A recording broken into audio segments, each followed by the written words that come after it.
Hello all, and welcome back to the finals of the Collector's Store League Cup here in St. Peters, Missouri. I am Wirecraft III, and I'll be your commentator for this final match that we have here.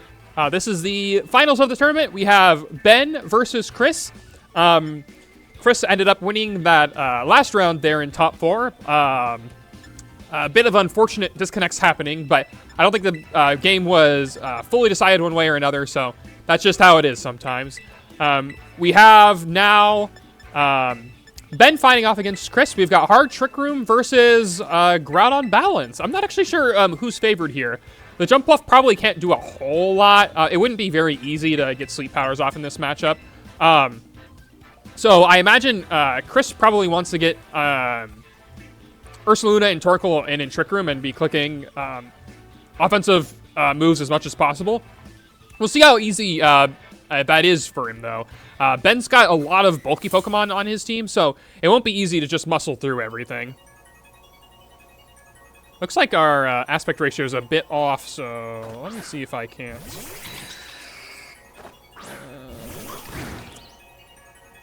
Well, this is the best we're going to get right now. Ogerpon and Urshifu lead into Lunala and Indeedee. The Urshifu is threatening a lot of damage into both of these Pokemon with the Wicked Blow. I would think that the Indeedee is very inclined to want to go for a Follow Me here. Follow Me would do a couple things, most important being if Urshifu ends up hitting the Indeedee, which is very likely. Urshifu is surely using Wicked Blow here. The Rocky Helmet will break the Focus Sash on the Urshifu, making it a whole lot easier to knock out in Trick Room. The Ogerpon is not in a super great spot. It can go for the Ivy Cudgel to keep Chris honest and force to Follow Me, but I think Follow Me is always coming out here. Actually, the Urshifu retreating, deciding that the Focus Sash is worth more than the knockout onto the Indeedee, switching instead into Incineroar. Incineroar will be able to come in here without much risk. Not likely that Meteor Beam is aimed at the Urshifu, as Indeedee does just go for Follow Me. Ivy Cudgel will do some damage into the Indeedee, but not too much. It shouldn't be a knockout for sure. Yeah, over half, but not a KO. It looks like Lunala is going to get that Trick Room up. So, I think Chris is probably getting most of what he wants out of that turn. The Wood Hammer, excuse me, the Meteor Beam, that's all I'm thinking about, from the Lunala is now pressuring a lot of damage into the Incineroar, but Incineroar now likely slower than Lunala unless it's trained to be very fast. Can probably Parting Shot out before the Meteor Beam comes through. The downside of using Parting Shot is that you won't get a knockout on this Indeedee in the correct order. You'd prefer to like knock out Indeedee and then be able to at least tap the Lunala to break its Shadow Shield. Right now, if there's just a Parting Shot and like an Expanding Force from the Lunala or even a Meteor Beam, I think it's going to be a lot of damage that that Ben doesn't want to take right now. But we do see the Parting Shot. Parting Shot landing into the Indeedee, going to lower its stats. Not impactful on the Indeedee, but could be impactful on what's coming in. If this is a Expanding Force, then Expanding Force would deal heavy damage into both of these Pokemon, but I imagine it is just a Meteor Beam into one of these Pokemon. We do see the move. It is Meteor Beam. If this was Meteor Beam into that Groudon, then that would be pretty important. Groudon being a ground type will resist this rock type Meteor Beam, so that would be a really great switch in if that's where it was aimed. But nope, not aimed at Groudon. Instead goes after Ogerpon. Ogerpon could not Terastallize out of that weakness. Chris identifying that that should be a pretty free target there. Keeps his Indeedee around on the board as well. So now, Lunala has gained a special attack boost and is really basically in the same position as it was before. Indeedee now even has the option here to go for the Alluring Voice into the Urshifu. Alluring Voice would deal heavy damage to the Urshifu, being a Dark and Fighting type. And you could follow that up with a Moongeist Beam. That would be a pretty big committal. You would have to double target into the Urshifu to do something about that. You could instead split your damage, potentially going for a Luring Voice into the Urshifu and an Expanding Force or Moongeist Beam into the Groudon. I think, Moongeist Beam would just be better than Expanding Force here. I don't think it's going to be knocking out Groudon in one hit with Expanding Force, so Moongeist Beam covers Incineroar coming in slightly better. We actually see the Terastallization coming out. This is something I didn't expect, but Lunala is Terastallizing, not wanting to take super effective damage from those Wicked Blows. could probably survive the combination attack of Precipice Blades and Wicked Blow, if that's what ends up going Lunala's way. And we do just see the Alluring Voice land into the Urshifu. Doesn't bring it down to its sash because of the parting shot from earlier, but still dealing heavy damage. Expanding Force actually was the move of choice, hitting Groudon and dealing it with just a few HP remaining. Precipice Blades lands into the Indeedee and into the Lunala. That will pick up a KO on Indeedee, but Urshifu's attack will never KO Lunala from here.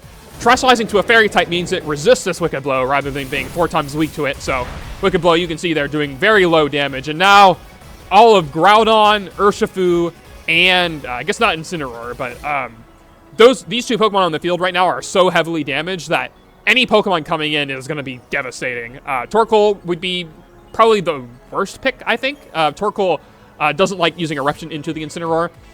It'd probably prefer to be Ursaluna if that's what it is, and yep, there is that Ursaluna. Ursaluna should be able to pick off either of these Pokemon with Facade very comfortably. You might target the Facade at Groudon just in case. But the, you might also, I guess you could go for Headlong Rush as well. Headlong Rush would be immediately stronger, and you don't really need to worry about the defense and special defense drops, because you're likely, going to be able to win this just through sheer damage. You're going to be attacking first so many times in a row that, it's just going to be really, really, really hard to come back from it.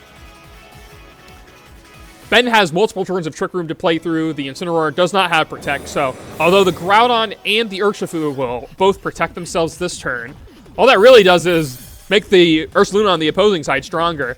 Let me see, how many turns of Trick Room have expired so far? Trick Room went up turn 1, there's a Meteor Beam, turn 2, there's an Expanding Force, turn 3, this is turn 4. There should be one final turn of Trick Room remaining. So you probably can get out of this with 2 Pokemon, if you can predict which Pokemon Lunala is going to go into. If you know which target Lunala is going to aim at, then you can absorb a Moongeist Beam in that slot. The other slot will go down for sure, unless you successfully get a double Protect. But the downside of that is, Ursaluna could also just as easily use Headlong Rush. And if you get the Incineroar right on that, then, well, that's a KO there too, so we'll have to see. Chris's targeting will matter on this turn. If he gets 2 KOs here, then I think this game is certainly over. But even just 1 KO, I think, will be pretty favorable for Chris. I'll see what happens, though. Incineroar comes in, intimidating the Ursaluna. The Urshifu attempts to double Protect, does not get it. Facade is the move of choice. Hits into Urshifu, doesn't drop its defenses, and means that the follow-up Moongeist Beam here into the Incineroar will not do a ton of damage. It is boosted by +1 special attack, but Incineroar is Incineroar. It's able to resist this hit. It takes a decent chunk, but not enough. We'll now see the Groudon replace the fallen Urshifu, but yeah, it's going to be real tricky. The Lunala could be faster than the Groudon. If it's faster, then I think a Moongeist Beam into the Groudon and a Headlong Rush into the Incineroar is probably just game over at that point. Potentially, the Incineroar could Terrestrialize, but I don't think it's going to survive an attack. I think you need to hope that Chris does something really bizarre, or you need to hope that your Groudon is faster than Lunala. If you think Groudon is faster than Lunala, then potentially you could go for maybe a Heat Crash and Knockoff. I don't think a Precipice Blades knockoff combination attack would knock out the Ursaluna. I suppose that is one upside of not using Headlong Rush on the previous turn. It's definitely not in KO range of these attacks, short of multiple critical hits. So, all in all, Chris, although he only got 2 KOs with Trick Room, I think is still favored. We do see Precipice Blades go first before the Lunala. Lunala does survive the attack, though. And Moongeist Beam should be enough to finish off this Groudon with no trouble. But not into Groudon, actually. Instead, into the Incineroar. Knockoff lands into the Ursaluna, though. That's not going to be impactful. Removing its Flame Orb doesn't do anything at this stage in the game. Facade does come out into the Incineroar, so doubling into the Incineroar, saying, I'm going to get you whether or not you tear a Ghost. This will pick up a KO there for sure. I don't want to mess around with Groudon protecting. Groudon does have 2 KOs here with Precipice Blades, though. So I guess it depends on what the last Pokemon is for Chris. If it's that Gallade, then Gallade can use Wide Guard to prevent the Groudon from picking up 2 knockouts on the subsequent turn. But then you could potentially get Heat Crashed on the Ursaluna. And it looks like says I don't even need to protect my Ursaluna. I'm just gonna let both these guys go down. I think I can win this 1v1 endgame. I do think a Protect there on Ursaluna would have been slightly better from Chris's end. By protecting the Ursaluna, you can force the Precipice Blades on the subsequent turn to be a spread move. You'd have to, like, protect through all of your, like, all of the burn turns remaining. Oh, but actually, there's no need for any of that. We do see the Lilligant come out. Lilligant here should be able to clean up the game easily. It does not have Leaf Blade, but it does have Close Combat. Close Combat will easily do enough to fell this Groudon on only 29 HP. So, yep. We do see Close Combat into Groudon, and that's a KO. Chris wins game 1 of this final set here at the Collector's Cash Tournament. I'm going to go ahead and see if I can mess with the settings here so that I don't have this awkward... let's see if this works. No, it's big again. I don't know what happened with the overlay. Why it's like this. Who knows? Well, thankfully you can still see this screen, I think, decently well. So, that's good at least.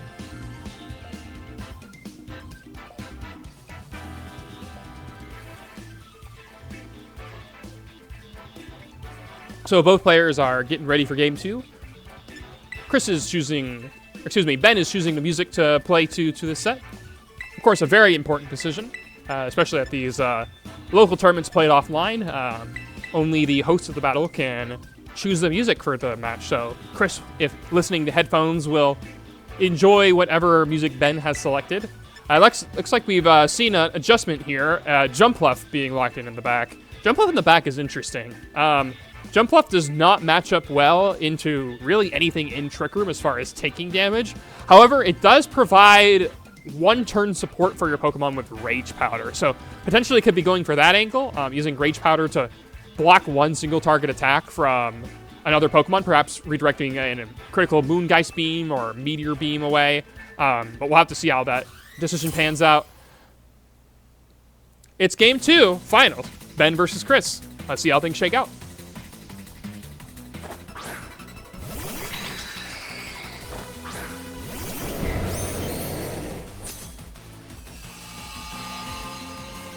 Because we're just going to do this.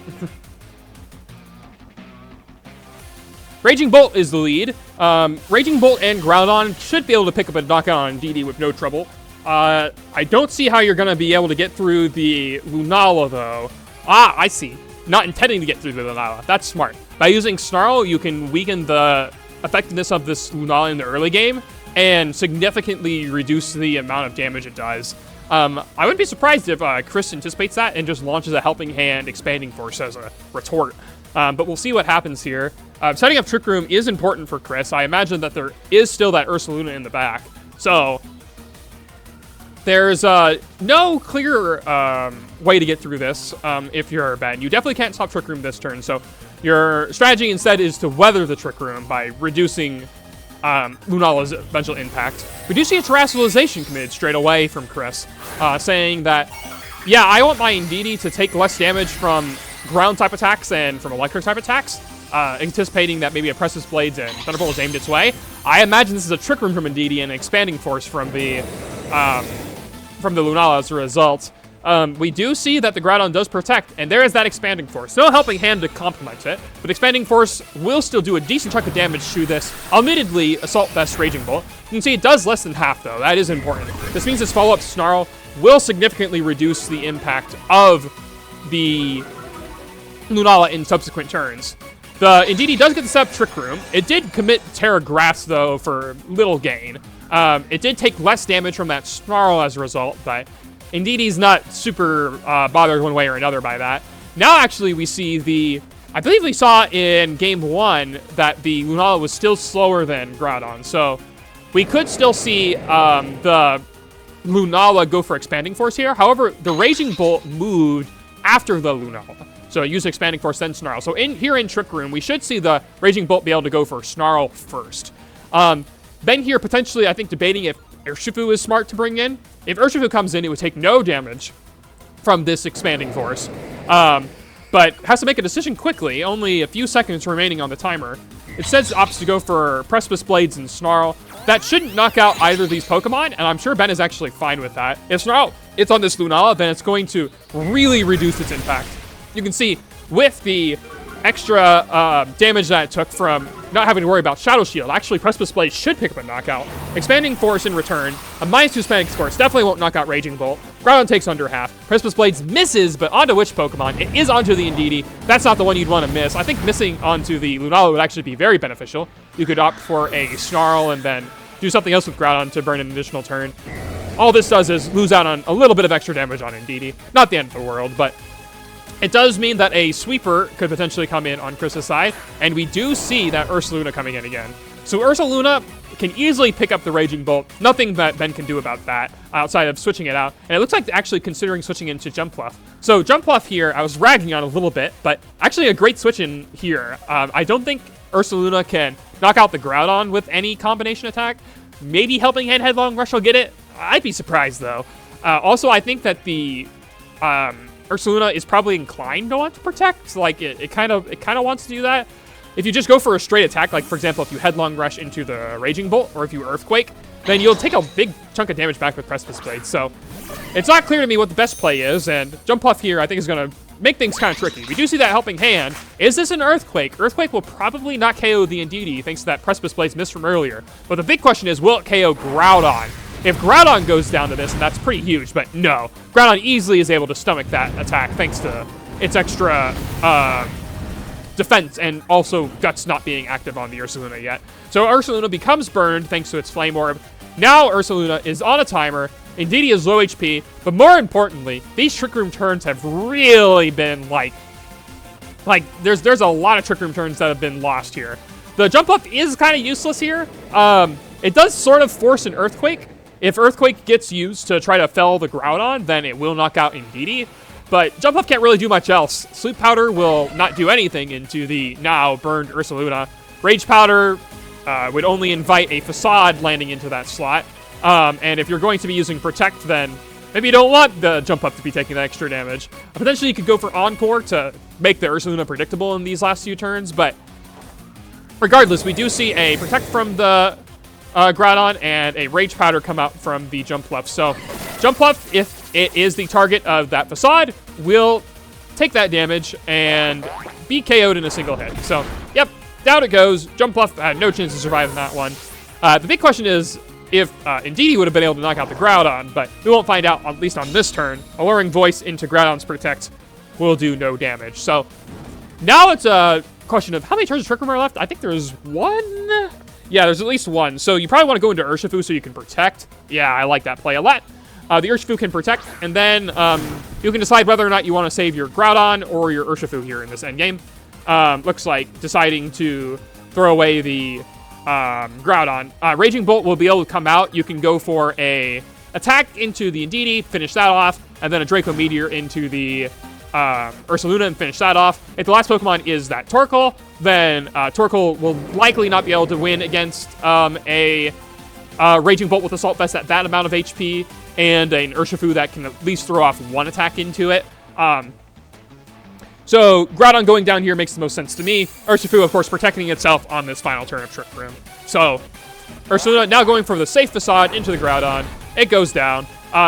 Potentially, Urshifu could have gotten off an attack here. It could have gone for the Wicked Blow into either the Indeedee or into the Ursaluna, but nope, decides to protect itself, saying, I want to weather out this last turn Trick Room. I don't want to accidentally get double targeted with a Alluring Voice and Earthquake combination attack, for example. Trick Room does end, as well as the Psychic Terrain, so if Gallade's in the back, it'll do less damage with its Psycho Cuts, but I imagine Raging Bolt will be in KO range anyway at this point. So at this juncture, I imagine it's just, does Draco Meteor land into this, Ursaluna? Considering potentially a close combat into Ursaluna, I kind of like that play. I think that also covers enough. Close combat into Ursaluna. The only play this doesn't cover is if Chris switches Ursaluna out and Trick Rooms with Indeedee, which is probably very unlikely. I would anticipate this is a follow me from Indeedee to then put the last Pokemon on the board and try to win in an endgame scenario by doing damage trades. It depends on Chris's last Pokemon, though. If it's Torkoal, like I said, I don't know if that's going to be good enough, but we'll have to find out. It is just a Follow Me with Indeedee, so Follow Me will make sure that the Urshifu attacks the Indeedee, and Close Combat will definitely do the remaining damage that it needs to. Close Combat will lower Urshifu's defenses, but not super impactful at this point. If Urshifu takes another hit, it will go down. But that shouldn't happen as long as Draco Meteor lands into this Ursaluna. But it is only 90% accurate. It could miss. Let's see what happens, though. Raging Bolt uses Draco Meteor. Does it connect? It does connect. A little bit of lag there, but Draco Meteor does pick up the Ursaluna. Ursaluna goes down, and now there's only one Pokemon remaining for Chris. If Chris's last Pokemon is the Lilligant, potentially there could be a comeback. Lilligant would be able to close combat the Urshifu, and Raging Bolt is at -2 special attack right now. So it isn't over, I guess. There's a lot of potential options that can happen here. And because that close combat was used last turn, I think even if you Terastallize the Terra Dark, there's no shot that you're going to be able to survive this incoming CC. So looks like deciding that Sucker Punch and Draco Meteor is the right call. Let's see, though. Urshifu Terastallizes. Terra Dark Sucker Punch won't do a lot of damage into the Lilligant. It will resist the attack thanks to being fighting type. But we'll see. Does the Lilligant go for the close combat into the Raging Bolt as well? We'll have to find out. Sucker Punch lands into the Lilligant, does very low damage. This is going to be a close combat. It is a close combat into the Urshifu. That could have been a Protect on Urshifu, but there wasn't. Let's see. Now this Lilligant has reduced defense and special defense from that close combat drop. The Raging Bolt itself is at -2 special attack from that earlier Draco Meteor. Does this Draco Meteor do enough damage to this Lilligant to pick up a KO? Draco Meteor comes out. Lilligant takes the hits, and it's a knockout. Lilligant goes down, and we have a Game 3 on our hands. Chris and Ben are tied up at 1-1. This hard Trick Room team got up the Trick Room, but wasn't able to use it as effectively this time. In those last few turns, Chris was fighting quite a bit out of Trick Room. Using that Lilligant was pretty smart. Lilligant was the Pokemon to have in the back there. Again, I think a Torkoal in the back just never could have won that one. But Lilligant at least had a shot. If you go for close combat into Raging Bolt there, as you try to catch the Sucker Punch, then like if you predict the Urshifu to make another defensive, like if it goes for Sucker Punch or if it goes for Protect, and you go for the close combat into the Raging Bolt and you get it on that turn, then potentially you could have made a comeback there, but was not to be. Instead, we have a Game 3.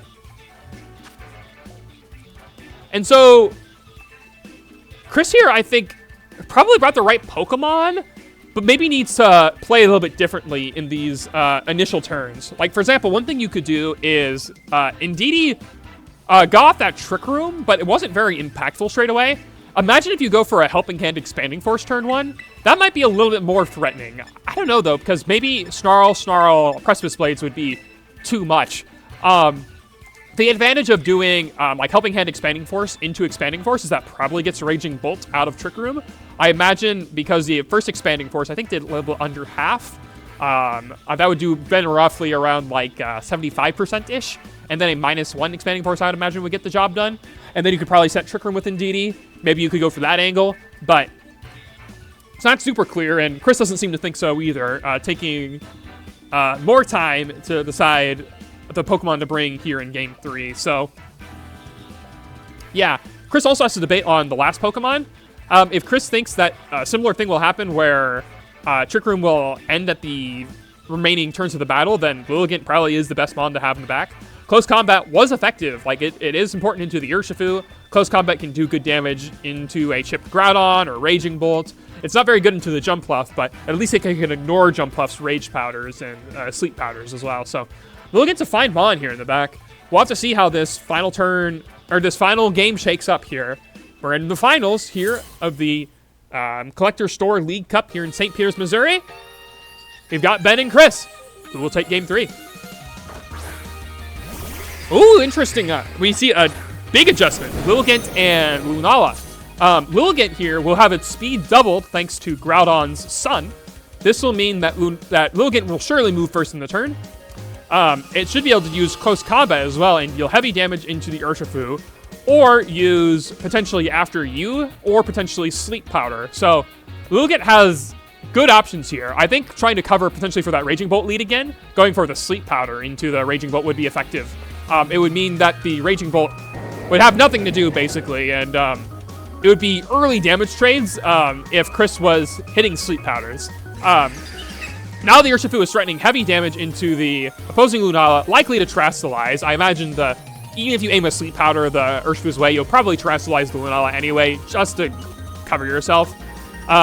Then here thinking critically about what's the best play here. Deciding that Urshifu, you're not going to be able to get the job done right now. I'm going to pivot back into my Jumpluff. Jumpluff here would be a great candidate for taking either a Close Combat or Sleep Powder. I imagine that is the Pokemon that Chris will devote most of his attention to. But it also could be that powerful Grass-type attack Solar Blade. So we'll have to see. It's not clear to me what the best option is here. Lunala does Terastallize to that Terra Fairy. I wonder if you could see potentially a Solar Blade and Meteor Beam combination attack into the Groudon. That would probably knock it out in or out of Terastallization, but we'll have to see. Actually, just a close combat into that Jumpluff. So taking a decent chunk of damage, all things considered. Looking pretty strong. Lunala will be able to follow up as well, but not before this Groudon uses Precipice Blades that will deal a good chunk of damage to the Lilligant thanks to its defense drop. And Lunala just follows up with a Moongeist Beam, not opting to go for that Trick Room straight away, instead using the Moongeist Beam with the Jumpluff. Doesn't knock it out, though! The Jumpluff surviving means that it should get another attack off. Now, I guess it depends on who's faster between the Jumpluff and the Lilligant. Normally, I would expect probably I don't know, I'm pretty sure Lilligant has higher natural speed, but the Lilligant could potentially be Adamant Nature, given that it's so fast. With Torkoal's Sun, maybe you're like, I don't need Jolly. And potentially Jumpluff could still be timid. I don't know. Maybe both plant trainers have thought similar logic and they speed tie. I don't know. So if Jumpluff gets a Sleep Powder off into Lunala, that would be devastating. It'll really come down to, I think, who's faster between this Lilligant and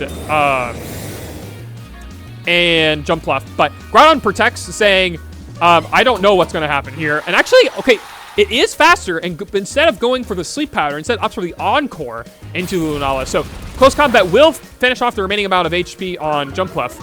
If that was a Sleep Powder and Precipice Blades, that would have been a knockout on Lilligant and a KO and heavy damage into the Lunala, providing the Sleep Powder and Precipice Blades both hit. Ben deciding, I'm just instead going to use Encore, force you to use a move that I know you have to do. And now could potentially go into Raging Bolt and use Thunderclap to threaten the Lunala out. It would probably have to switch. You probably wouldn't want to go into your Indeedee and then attack with Moongeist Beam. But instead, nope, deciding Urshifu is the way to go. Downside of Urshifu, though, there could be Sleep Powder coming out. And Sleep Powder is very, very threatening here. Sleep Powder will, if it connects, put the Urshifu to sleep, and that would be a huge amount of momentum lost for Ben. So we'll have to see how this shakes out. Urshifu can also go for the Protect, can delay that by one turn. If you get this turn right, and Precipice Blades does land into the Lilligant, that will be a knockout onto the Lilligant, and more damage into the Lunala, who is, again, forced to use Moongeist Beam right now, which is probably not its ideal course of action. We actually see Lunala decide to withdraw, saying, I'm not messing with this Encore, I'm going to be able to use my moves later. Instead, we see the Indeedee switch in. Indeedee will set that Psychic Terrain for Expanding Force later. And we'll also take this Precipice Blades, taking not super well, but it'll appreciate it more than the other. But there's that Solar Blade! Uh-oh, is this in the Groudon? Solar Blade normally takes one turn to charge, but not in the sunlight. The Solar Blade coming down. Does it cut Groudon? It does some damage to Groudon, but not a KO, and no Precipice Blades. Instead, just a Heat Crash into the Lilligant. That's the second turn now that Ben has opted not to use an inaccurate move in exchange for a more consistent play. Now, the advantage of doing that is that it's more reliable. You can guarantee what's going to happen, but I don't know. Can you guarantee what's going to happen here? This surely looks like just a Wicked Blow and an attack into the Lunala. So, I don't know. This is going to be kind of tricky. The Indeedee is likely to want to follow me away. Again, it really wants that Rocky Helmet hit on this Urshifu so it can break that Focus Sash. But Trick Room is likely going to go up, and can you really withstand a Trick Room at this point? A Trick Room going up, I think, would be devastating for Ben. With Groudon already weakened, although you do have a healthy Raging Bolt in the back, you have lost an entire Pokemon, and I don't know if that's going to be good enough, especially given that the last Pokemon for Chris is likely that Ursaluna, which would easily defeat Raging Bolt. So we do see Raging Bolt switch in. Let's see what happens, though. The Photosynthesis will, of course, increase Raging Bolt's special attack. But what happens with Indeedee and Lunala? That's the big question. We do see that Follow Me from the Indeedee. What's it going to be? Is it going to be an attack? Or are we just going to see Trick Room? We do see that Precipice Blades go off. Precipice Blades does land into the Lunala, and Lunala does set Trick Room. So Lunala getting up Trick Room is pretty important here. It means that now it will be slower than the opposing Groudon. However, we've already seen that the Raging Bolt is slower than the opposing Lunala as well. Excuse me.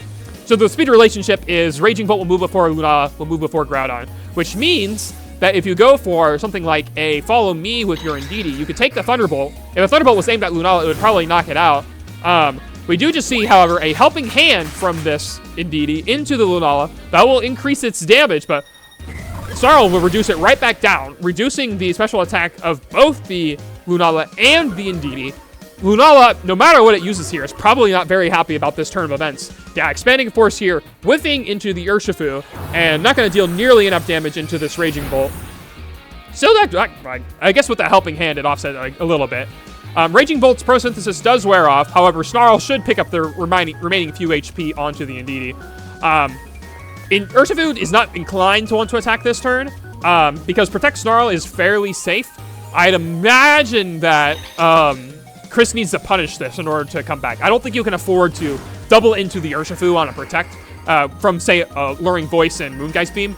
I don't think you can afford to do that right now. I think instead you need to probably switch Lunala out for your momentum, get your Ursaluna in, so that way you can then go for the... Oh boy. Well, Lunala does switch out, and that is into the... Yep, that is into the Ursaluna, so that's going to take this Thunderbolt that's aimed its way. So, although... Well, the advantage of how this worked out for Ben is that he still didn't lose too much momentum here in Trick Room, but it's still, like, real tricky.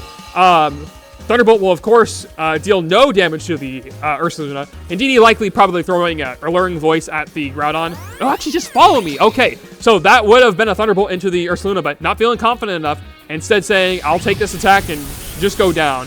Actually, that could be better anyway. Maybe the positional advantage of having Ursaluna and Lunala in Trick Room together could be too good. And actually, I think it is, now that I think about it. The Headlong Rush will pick up a knockout on Raging Bolt. Raging Bolt is Terra Fairy? So maybe it lives Headlong? Maybe I'm wrong on that? I don't know. But it's already chipped? I don't think so. I don't think it's going to survive this Headlong Rush. But if that's the case, then Headlong Rush and Expanding Force is just a KO onto everything. The only thing it's not a KO into is the Urshifu in the back, but you can't really switch that in right now, can you? I mean, you can switch it in once, but, like, then your Urshifu's going to faint. There's not a clear path through, I think, at this point.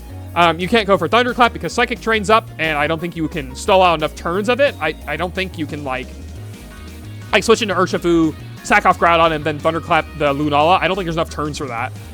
Not to mention that your Urshifu would take way too much damage on switching. The Groudon deciding to protect itself, that will block an attack aimed that way, but it's just a Facade into the Raging Bolt, and that's enough. No Headlong Rush necessary. Just enough, just a Facade, plenty of damage to take out this Raging Bolt.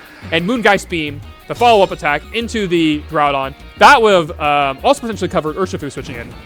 You could have gone for... Actually, I like that play a lot. You go for Facade and Moongeist Beam into the Raging Bolt slot, and then if Urshifu switches in, it will faint. And if it doesn't, then the attack will be redirected into the Groudon. And I think that would be good enough. Even if you took a Precipice Blades here, I think that would be good enough. So now... it's still pretty close. Looks like Ben's betting it all on this Sucker Punch. If Ben can survive this turn with Urshifu still intact, and a knockout somewhere, if you can get a knockout somewhere on this turn, then the Urshifu should be able to win this endgame by just protecting on the final turn of Trick Room and then going for a close combat into the Ursaluna. That should do enough. But we'll have to see first, does this Sucker Punch do enough damage to the Lunala? This is what Ben's banking it all on. It's Terra Dark boosted. It is a Dark-type Urshifu, but it is a Terra Fairy Lunala. Will it do enough? Sucker Punch comes out. It hits Lunala, and it is not enough. Lunala survives the attack, and... oh, but importantly... oh, that's so huge! The Facade was into the Groudon! Facade was in the Groudon! If Fasad's into Groudon, that means Lunala's only going to get one hit into this Urshifu. Only one hit into Urshifu is one hit too few. Urshifu. Oh, wait. No, it's not. No, it's not because you Sucker Punch. Oh, no. Oh, did he predict the Sucker Punch? Ah! Okay, well, Trick Room's over now. But, yeah, that wasn't enough. Yeah, you can't go for close combat. Moongeist Beam will do enough. I think? Or do you have to Meteor Beam? I'm not sure. If you Moongeist Beam, I think it should do enough, right? It's 40%. Like, I think that should do it. Also, does close combat kill the Ursaluna? Like, it might not. Ursaluna does have good physical bulk. It might survive this close combat, especially if like the Urshifu is jolly or something. We'll have to see though. Close combat does come out into the Ursaluna. It does KO. So that's gone down. What does the Lunala go for? Is this? It can't be Trick Room. That's not good enough. You can just Sucker Punch through that. It has to be either Moongeist Beam or Meteor Beam.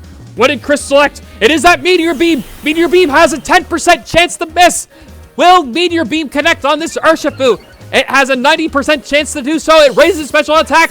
Is it going to connect? It does. The animation plays. It shoots Urshifu in the face, and that's going to go down. And Chris wins this League Cup over Ben, preventing Ben from winning back-to-back in the Challenge to Cup 2 weeks in a row.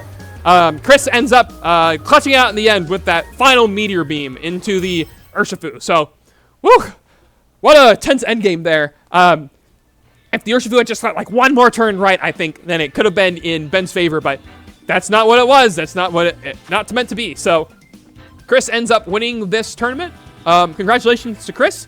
And also to Ben, who will get championship points from this event too. And of course to our finishers in top 4, which I believe were Sasha and then of course Jeremy. So yeah, congratulations to our folks here. And that'll be all for today's stream. Hope you enjoyed it. Until next time, have a good one.